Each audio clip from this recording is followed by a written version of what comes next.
Dave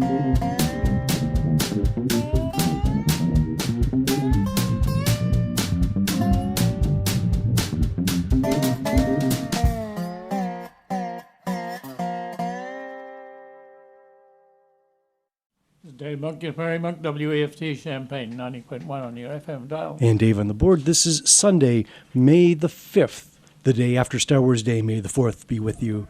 And let's see, this is the Prairie Monk Show, WEFT's weekly look at rails, trails, greenways, and they actually are green out there now, and the dogwoods and such are all in bloom, and whatever else Dave has been up to in the last week. What have you been up to, Dave? Well, there was a garage sale, bicycle sale yesterday, and we appreciate that. Good contribution to the Kickapoo Trail by Champagne Bicycle, and they do that every year. But I wanted to continue from last week. What I was discussing with Bill, the city meeting, which dealt with what they're calling the yards. The yards may not be an ideal name because yards often refers to the rail yards. This is the yards that were the recycling center and other buildings south of the university and between the university and Springfield Avenue. The universal response from the board was we really would like this to happen. It's like a $250 million job, but as of yet the university hasn't come forth with a hockey team which would make the stadium feasible. So there was some reluctance to do that, but I really have to say that Bruce Knight gave a very good summary of how they've been working at this. There was some opposition from the suburbs like Garden Hills that figure they're in such poverty situation that they really need some of this effort to go in that direction. It was pointed out that the money that comes from this comes from developers, it comes from TIF districts, and was not about to invade on other projects of the city. And the city is well aware of Garden Hills and the difficulties. But there was some speech to that angle of things. I think, generally speaking, you're wanting a venue that's big enough to attract significant art shows or events. At the moment, the city is not able to do that because they don't have big enough hotels, they don't have big enough place for people to have 1,000 people. And so an ice rink would really help that and provide multiple use. So we're on the verge of that. May or may not happen, but a lot of energy has been put into it already, and it looks as if everyone on the council, at least, is willing to investigate this further. That's all that the special session was asking, was for a continuance of investigation of this possibility.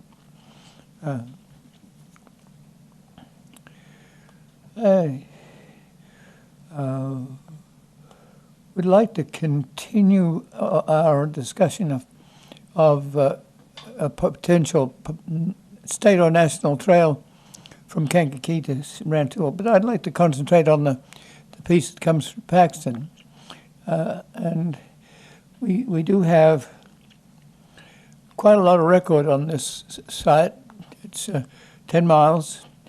It's interesting, and it has a concrete road that is not totally contiguous, but the bridges and culverts have been taken out because they're regarded as, by the federal government, as a liability situation. But basically, the concrete road, the old Route 45, which is abandoned a long time ago, is there. And I'm thinking that it would be nice to start at Kankakee, but at least we could think about starting at Paxton. You can come off of 57 and go down 9 to a road that used to go across the railroad line, but doesn't anymore. So there's a spot there where you could meet people, and there's a Casey's restaurant, Casey's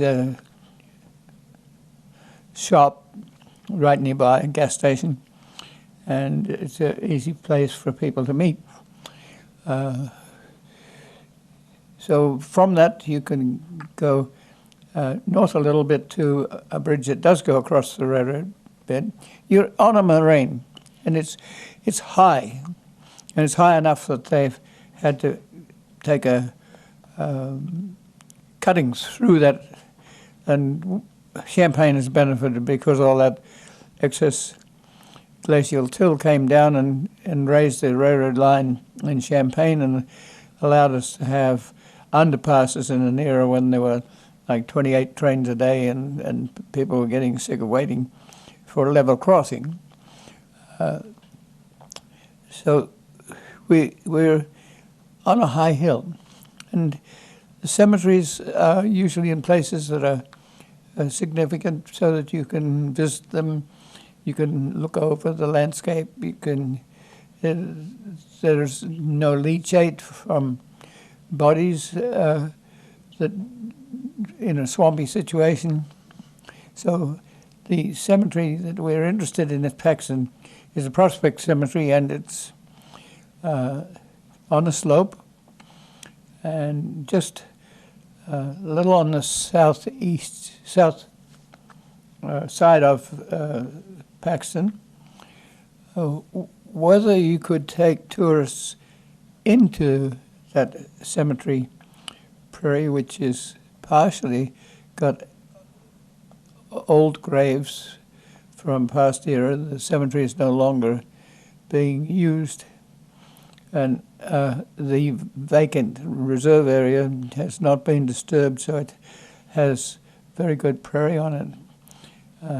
Can you afford to, when we're down to 0.01% of the remnant prairie that we have in this state, you're talking about one of 3 cemeteries that is really good remnant prairie. So you might want to have people look at that from a distance, from a parked car outside, explain it. So it's not the sort of place where you can allow people to run through. We have other sites that are more practical that you can do that with. From that cemetery space, you you back off just a little bit and get on to the modern Route 45. The old Route 45 is active at that point for about a mile. And then it takes a modest bend. And at that modest bend, there's excellent prairie. It is rented by the Grand Prairie Friends for preservation purposes, and it's a seed source, but it's also a visual source. Once again, I wouldn't want to encourage too much traffic on it, but certainly from the roadside, and really on the roadside, especially if it's not mown, you can see the prairie clover, Ruellia, prairie petunia, lead plant, there's plum trees. It's just characteristic of what was, and we need to preserve that. Much of the territory we're talking about is owned by the Department of Transportation. But the Department of Transportation has taken a considerable interest in the wildlife that's alongside their roads.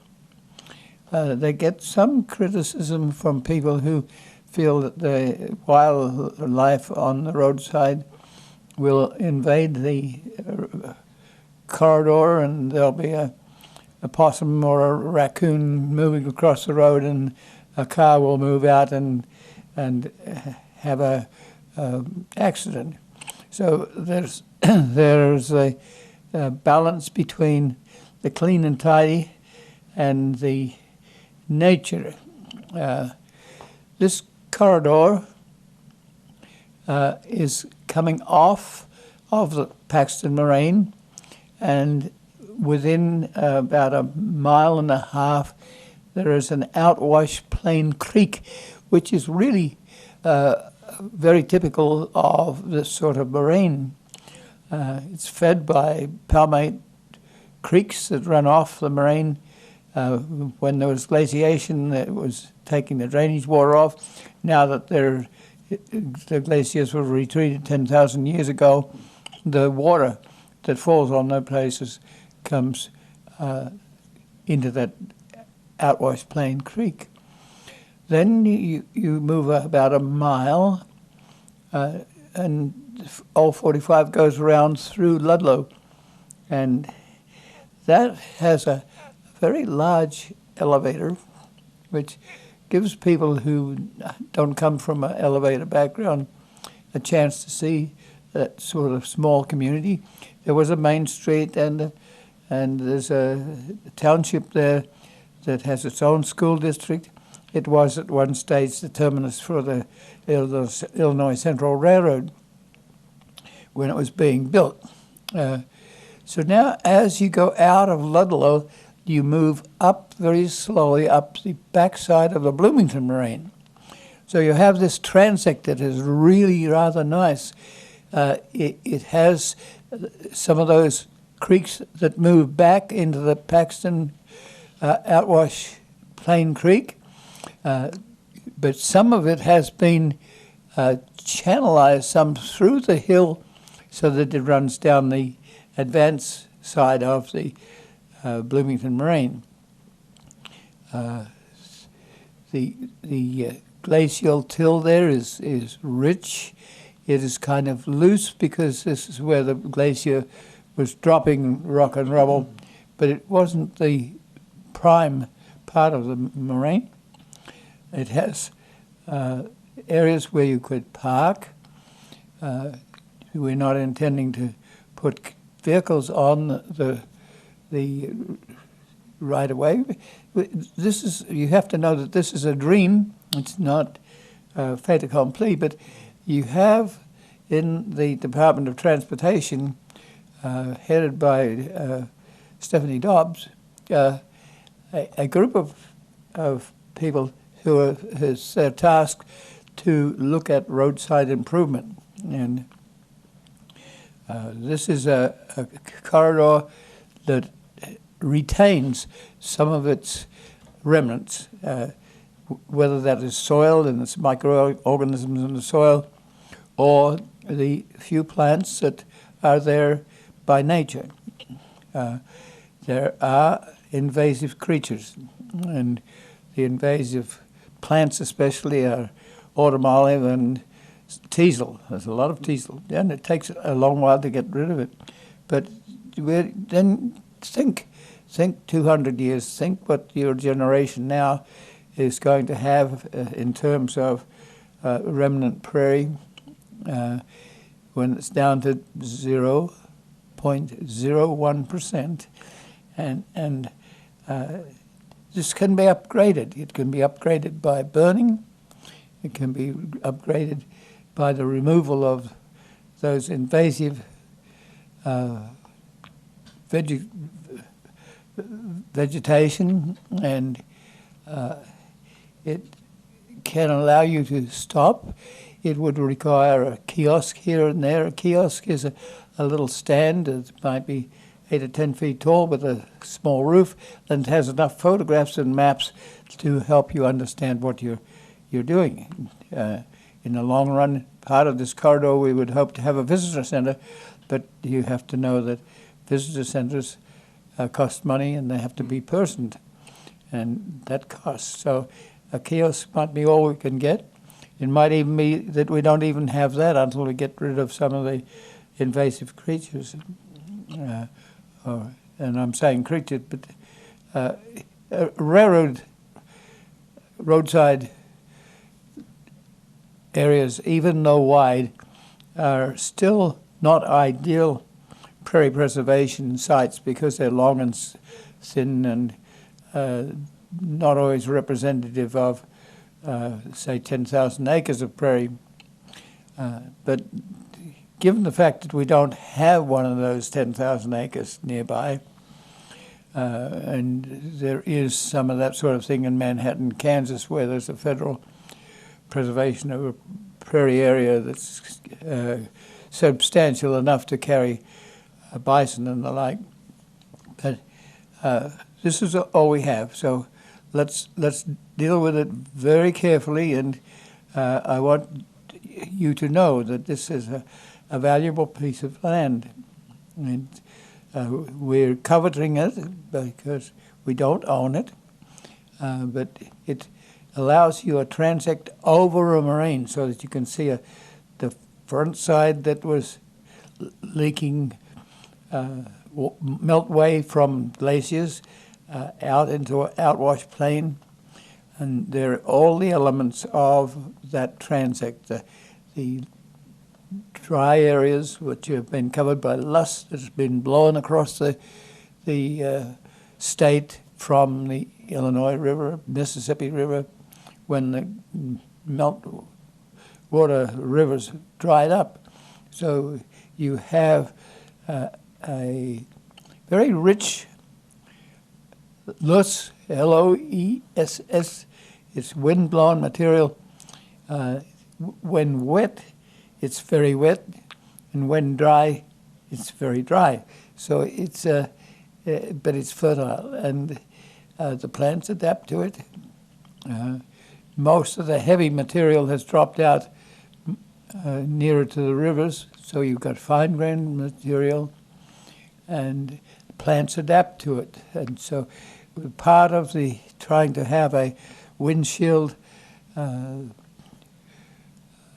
corridor, prairie corridor, is to let people know what they're looking at and to explain that it's not just weeds, it's a lot of other things. And if tended nicely, it can return to prairie. I'm not awfully in favor of having it planted to any somewhat native plants that don't represent what is there. What we often need is an example of what was. It is very dynamic. If you looked at a prairie in 10,000 years ago, it would be different to now. So we only can guess at what was, but it behooves us not to mess it by planting into it. So that's one of our concerns. When you get to the next section road, after you've come down the front side of the Bloomington Moraine, there's a section road there, and there's a gate on the old Route 45 that allows us to maintain a 9-acre site that we own. And the gate allows us entry with a lock. The gate also prevents tandem trucks and others that tend to dump stuff when the landfill is open or the they don't want to pay the landfill for dumping. Sometimes it's a little stuff like a mattress or a television set, but it's always been a place for enjoyment, but also a place where people can dump things.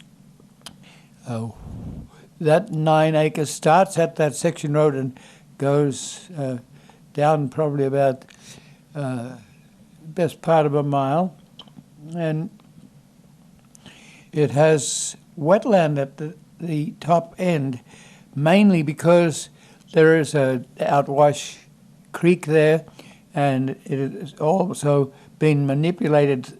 That water comes through some of the along the roadside and into that area. It helps us some because it gives us wetland material as well as dryland material. It was a gravel pit, and gravel, mainly glacial till, was used for road pack. It's known technically as a borrow pit, but the intent being that you borrow the gravel and return it to the location from which you took it. It doesn't always happen, very seldom happens, but this is a gravel pit. 8 feet of glacial till has been removed for most of it, but the surrounds are loaded with native prairie. And then the roadside, which is old Route 45, is rough and tough, but it also has native species on it.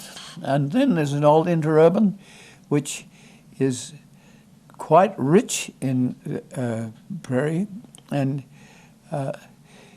there are invasive trees there, but with a little help from friends, that can be improved too. We are faced with people who have off-road vehicles, and the wetland is especially attractive.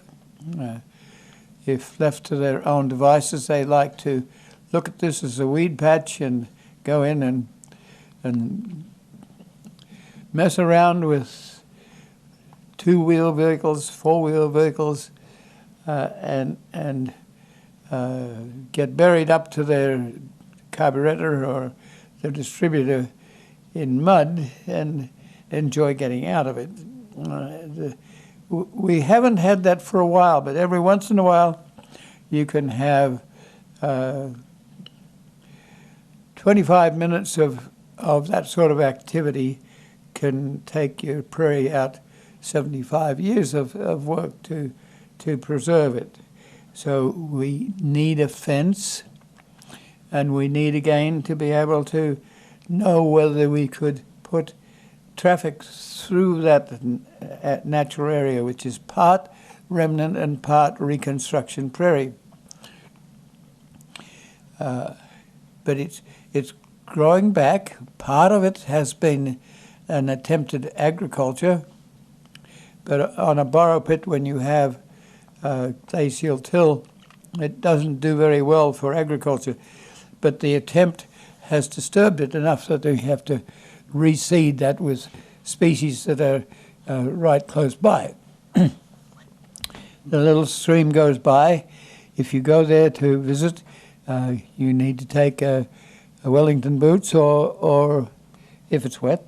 If it's dry, the water seems to go under the surface, so it'll come out in various places. And you can see where different vegetation sorts itself out along the creek. You can see meandering. You can you can see where deep-rooted plants like compass plant and dock have located on the edge of the stream and prevented erosion. And we have, after about 6 years of work, spot herbicided most all of the teasel that is there. and we're very pleased with that. There are some areas that have been dumped in their day, and we're hoping to put a bulldozer through some of those areas and get rid of some of the junk that's there. But that will need some finance before we can do that. So we've been talking about that. There's a outfit at Paxton that's has high hose and dozer-like equipment that we can rent, and that costs us perhaps $100 a day, but it's close enough. We have to put it on a trailer, pay to have it transported, have the trailer bring it back. So there are things to do there. There's a need for a fence, just to make sure that people like off-road vehicles don't mistake it for a place where they can play. The adjacent area to the east is a dual highway that didn't get planted, and as we said last week, it has been planted to ash. It's owned by the Department of Transportation, and that's quite legitimate. But the emerald ash borer has taken out the ash, and Prairie is becoming back onto that site that was reasonably original. And the roadside, right alongside on the modern Route 45, is growing prairie fairly spontaneously. You can get Ruellia, you can get purple coneflower, liatris. There's a whole bunch of prairie plants there. And then, interestingly, it is taken off on the east side of the road. So on the east side of the highway is also prairie. There, that road, that wide road that was never built as a dual highway because 57 was obsoleted it.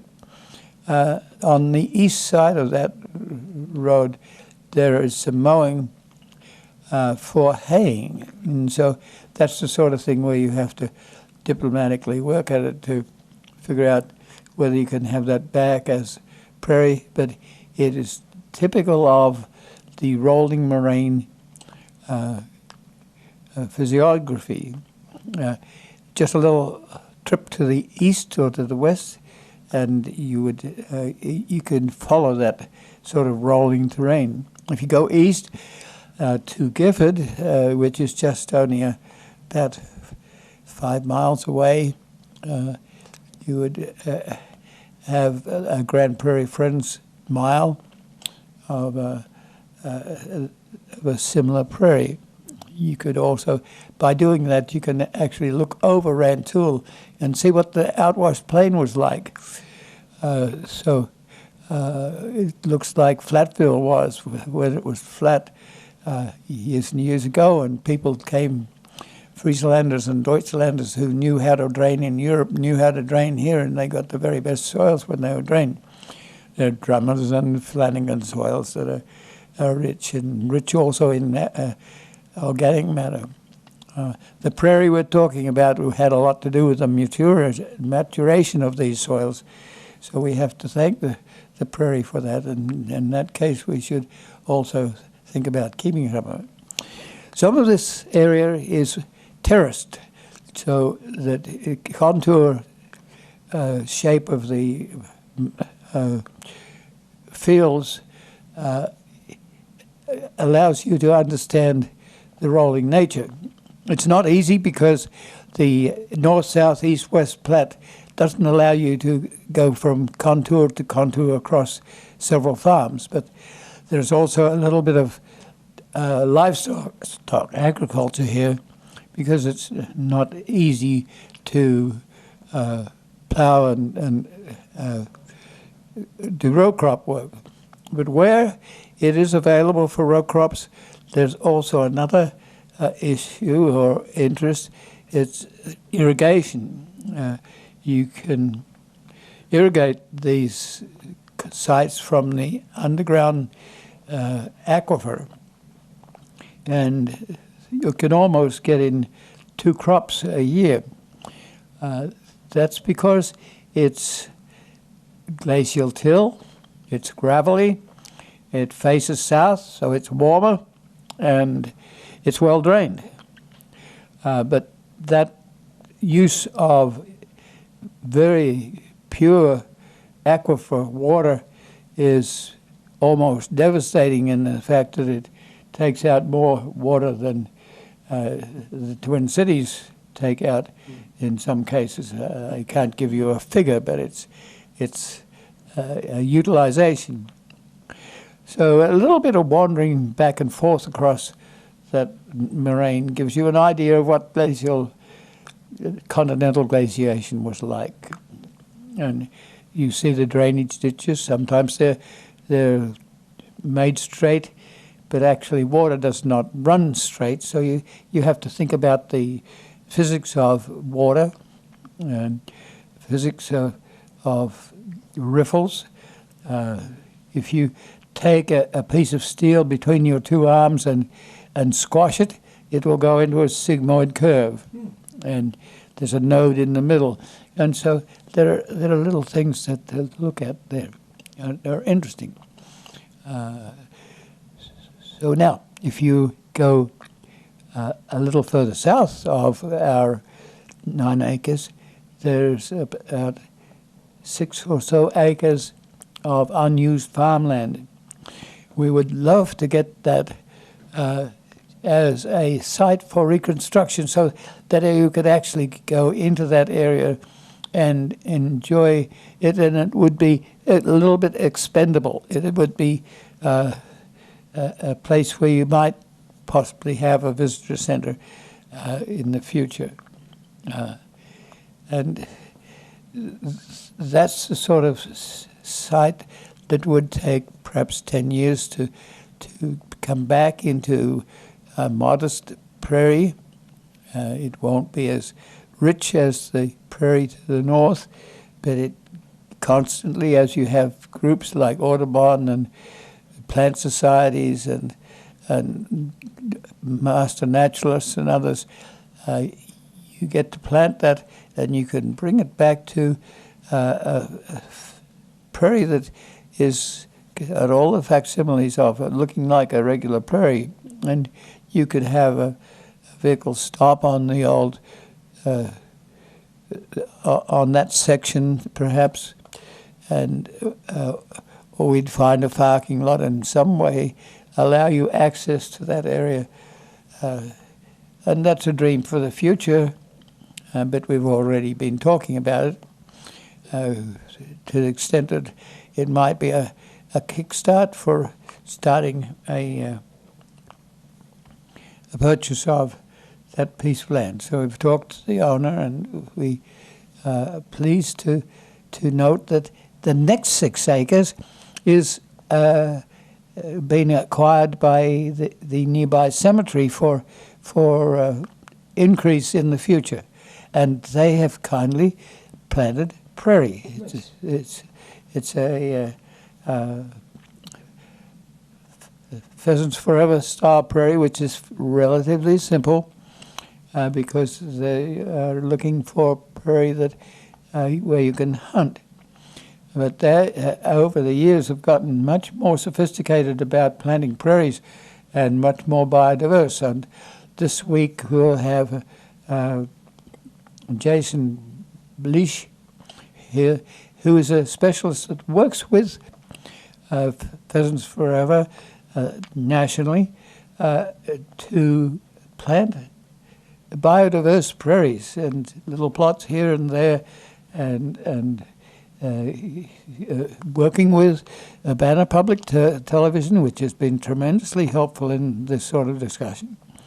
And so in that case, he can't come on a Sunday, but could come on a weekday. That means we will interview him at Urbana Public Television studio, and then, like we did with Seder Augusto, we will run the television program on radio, And then, so we're doing the reverse. And then we drop pictures in it, and that will go up on UPTV. Right next door is a cemetery, and it is an active cemetery, but it is also a historic cemetery. The trail, or the old Route 45, goes behind the cemetery. With some diplomacy, you can visit a cemetery, but you can't have an entourage of people coming through. We're not anticipating that this corridor would be invasive to that extent, but the old Route 45 goes behind the cemetery and does not have to have access to the cemetery. But if you're interested in the history, there are sites there where I can remember one site has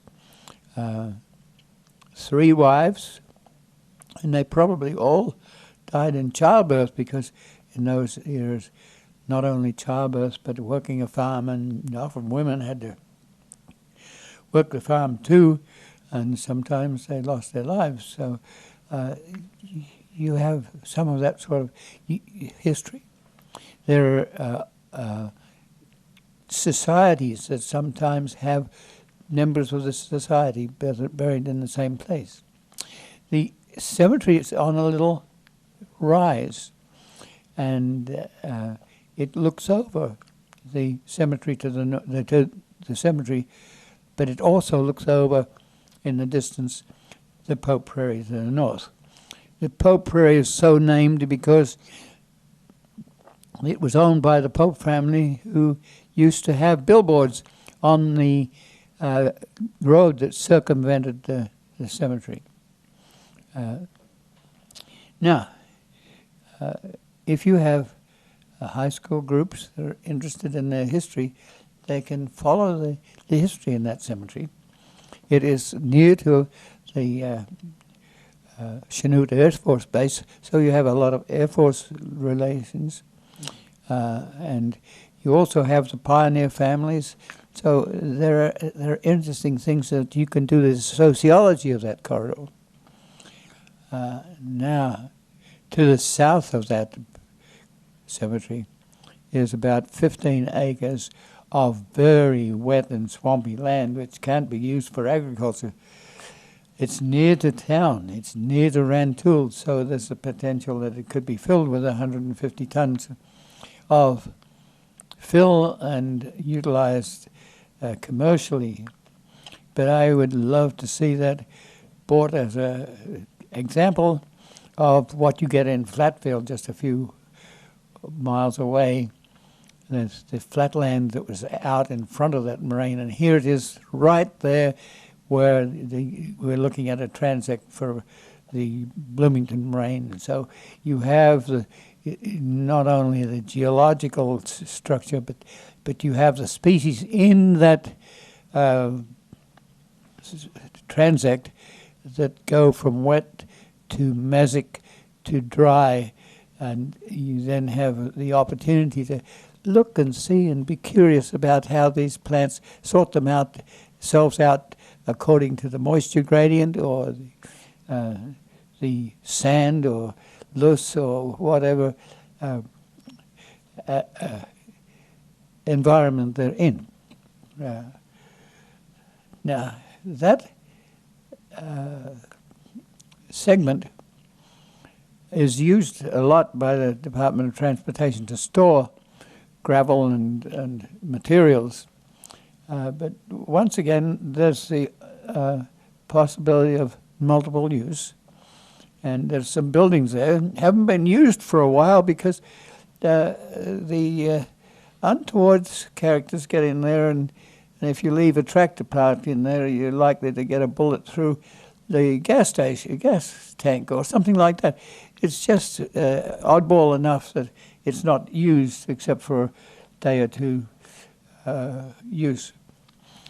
It's about a mile from a trail that goes east-west. There used to be a pumpkin vine, a line that ran from Leroy over by Bloomington and comes through Lotus, through Fisher, through Dewey, to Rantoul, and extend east to Dillsburg and Gifford and Penfield and Armstrong and into Indiana and somewhere over by Lafayette.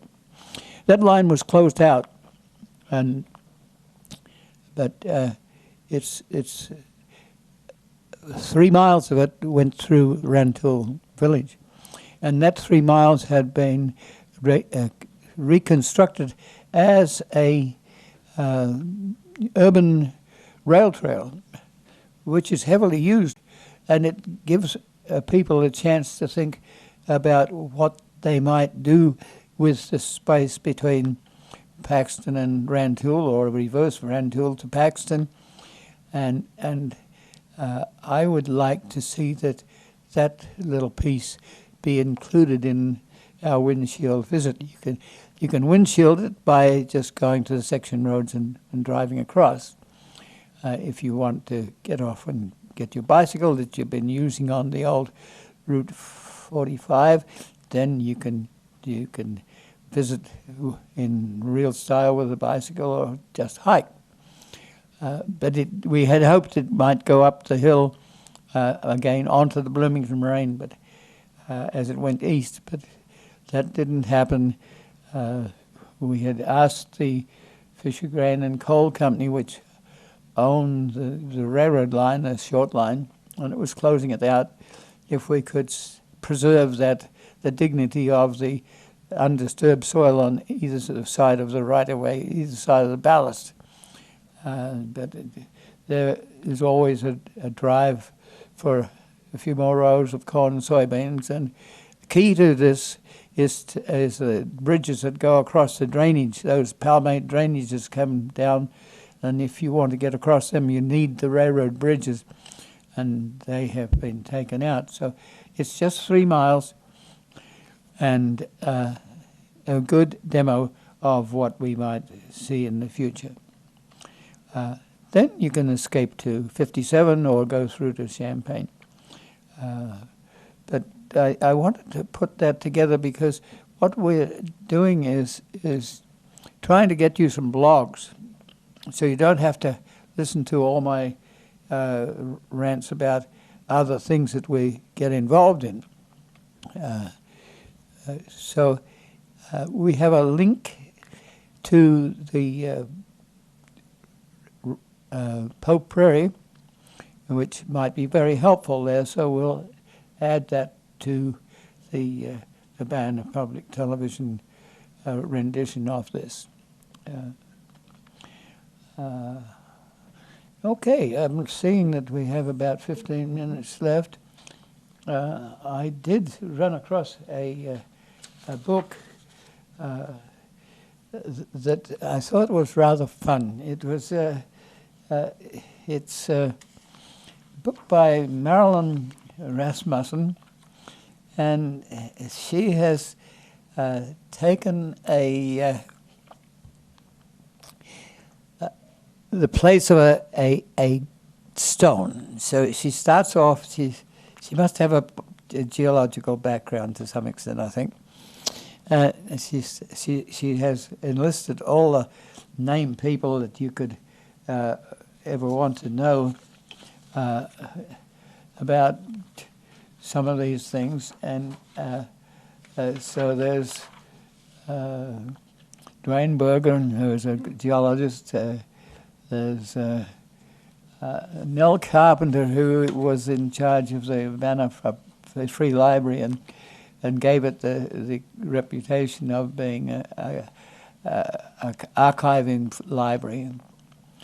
There's Natalia Belding, who was a history professor. I think her father was a history professor. She had a sort of French-style house near to Brownfield Woods. There's Graeber and Graeber were two ornithologists. There was Jones, who was in charge of the herbarium, and Sanderson, a geologist. And the Urbana Park District has a lot of history of the Big Grove that it was part of this discussion. And she starts off as a piece of a volcano in liquid form and being spouted out into the air, and then this is many millions of years ago, and then she cools very slowly as granite, and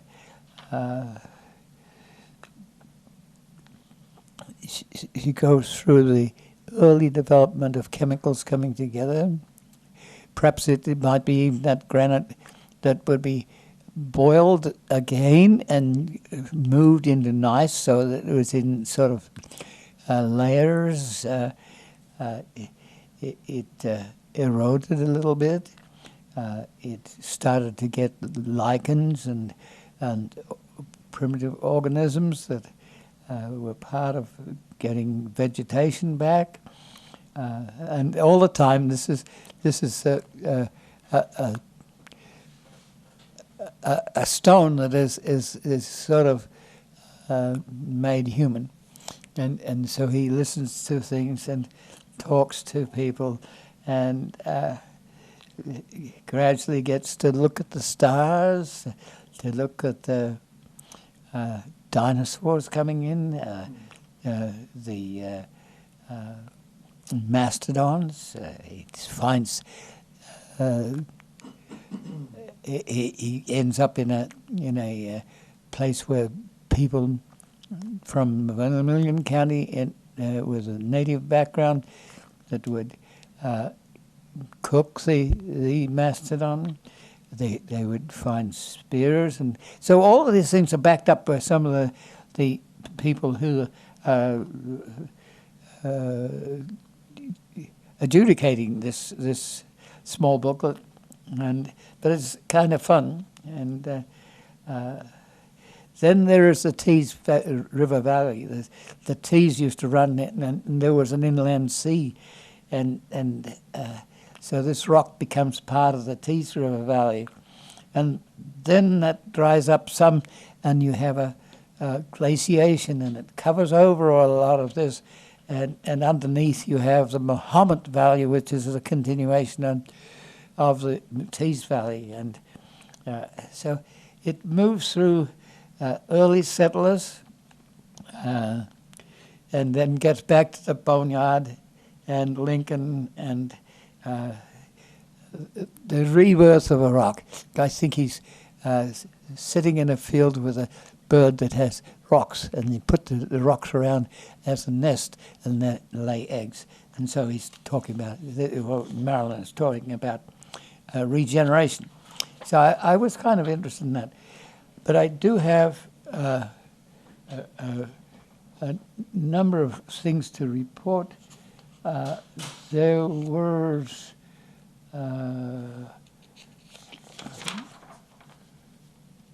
quite a few things. I want to say that as the flyway comes through, Audubon people give interesting walks through the Busey Woods. I didn't have the detail at what time, but it was probably early in the morning, probably 6 o'clock. You can get the details from the newsletter for the Anita Purvis Center. The Natural Area Study Group will be going to Coles County to the Warbler Woods on Tuesday, so you have to be at the Anita Purvis Center at 8:45, and they leave at 9 o'clock usually, and carpool. PACA had a annual meeting. There have been concerned about items like the Bailey House, which is still standing over there by the school district, which is taking down quite a few historic buildings. So that was up for discussion. There are awards. Even our Gina and Gina from Weft, who have been doing things with stained glass windows, and they received an award. There was an interesting one from Monticello, where a church had been retired and recycled. So there were awards for some of these sorts of things. Can you expand on that? How did they recycle that church? They You mean repurposed remodeled it? It Okay. is now, I think it's a brewery, and its name is Monarch. They're flouting the Monarch butterfly, and so husband and wife were there with a daughter and a son, and so giving people an award like that was helpful. Our poor bar across the road got an award for trying to keep the building somewhat in a context of Market Street as a streetscape, and so that was pleasing. I actually recycled with them the other day 4 huge styrofoam boxes that I thought you could keep beer in occasionally, and they did actually. They liked that. Jason took them on, and so I was recycling them for another store that gets them with ice cream and things like that in it. The Grand Prairie Museum yesterday had a 50-year anniversary of being a museum at the Forest Preserve in Mahomet. I want to say that and I think I said it before, but the Monticello City, which put in 2 miles of trail at Monticello across the Sangamon River on Heartland Pathways easement, got $145,000 to pave the second extension. So we didn't do that, but if we hadn't bought the railroad bed, it wouldn't have happened. So. How highly likely it wouldn't have happened.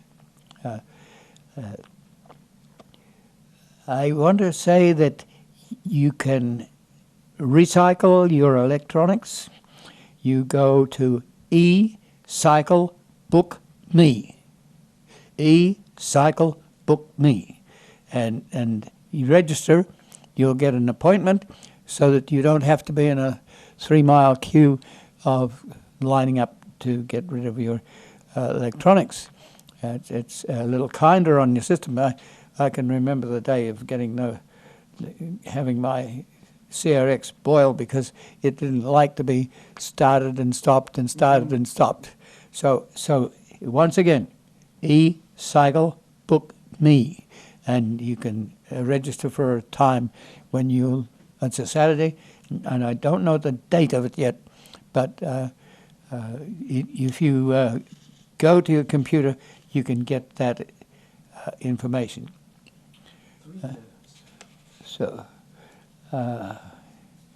See if I get. I think I've covered most of what I have. At the moment, we have a virus in the computer, so my notes are handwritten today and not computer written because we have things slowed down to the point that I couldn't get my email in, and so behind all this there is a fair bit of work. David has been very helpful with this. He not only engineers, but he also puts pictures into we're using a Vegas program, and that's a little bit like patting yourself on the head and rubbing your stomach at the same time. It takes talent to do this, and so we will. I don't know what we do today. We certainly will want to put a link to the Pope Prairie, and that's just a little bit of thought that we have to figure out how to do it, and how to then render that to about a public television, which has been inordinately helpful. And Jason has been helpful in doing that, and it has other West associations. The WEF sessions on Monday night is handled in a kindly way, and it gives people a chance to pick up information and enjoy with a twinkle in their eye. Part of this, you have to have that twinkle in the eye. You have to enjoy. If we're going to do something like a pocket prairie, we have to think about how to do it. And at the moment, it's growing mustard, and it's got some weeds, but the mustards are yellow, and so I've left them there. But then you have to think about how you, if you've got 9 acres and you own them, you have to work with the county, the city. There's legal documents. There's a lot of work behind some of this, but it's worthwhile every once in a while. Some very positive things happen, and people come in from out of town, and like Peter Miller came just recently, and with Noah, his son, and Liz Rudnick will be here a couple of days hence. Her son is doing electronic things with the university, and just so there's a sort of family here that makes things work, and we appreciate that. And so this has been Dave Monk, your Prairie Monk, WEFT Champaign, 19.1 on your FM dial. And Dave on the board. As always, the views and opinions expressed are solely those of the speakers and no one else.